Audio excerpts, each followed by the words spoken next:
Et dans cet échiquier géopolitique, la Russie a désormais les yeux rivés sur le Burkina Faso après avoir mis ses pions au Mali.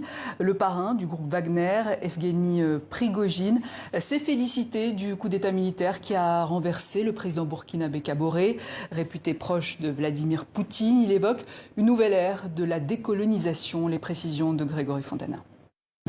Deux réactions qui soulèvent beaucoup plus de questions qu'elles n'amènent de réponses, tant elles émanent de personnalités particulièrement sulfureuses. Yevgeny Prigojine et Alexander Ivanov. Ce dernier, connu pour être l'un des représentants du groupe paramilitaire Wagner en Centrafrique, salue dans un communiqué signé en son nom le coup d'État au Burkina Faso, jugeant que la France n'a obtenu aucun résultat dans la région et il proposerait même ses services.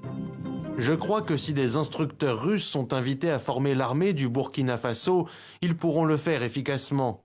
La COSI est prête à partager l'expérience acquise en RCA sur l'organisation rapide et de qualité de travail afin de constituer une armée prête à combattre. La COSI, la Communauté des officiers pour la sécurité internationale, une association connue pour son lobbying en faveur des sociétés militaires privées russes.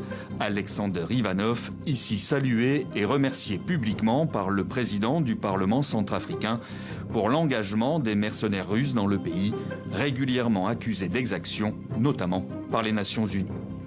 Le deuxième personnage à réagir est donc Yevgeny Prigojine, l'homme d'affaires que l'on dit proche de Vladimir Poutine. Il serait l'un des financiers du groupe Wagner, un message publié sur un réseau social russe au nom de sa société de restauration.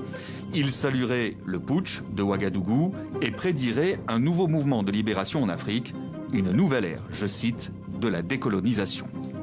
Il n'est pas surprenant que de nombreux États africains cherchent à se libérer. Cela se produit parce que l'Occident essaie de maintenir la population de ces pays dans un état semi-animal. Au Mali voisin, si les militaires au pouvoir renforcent leur coopération avec la Russie, à travers notamment la livraison d'armes, de munitions et de matériel, aucune preuve formelle n'a été fournie quant à la présence de paramilitaires russes dans le pays.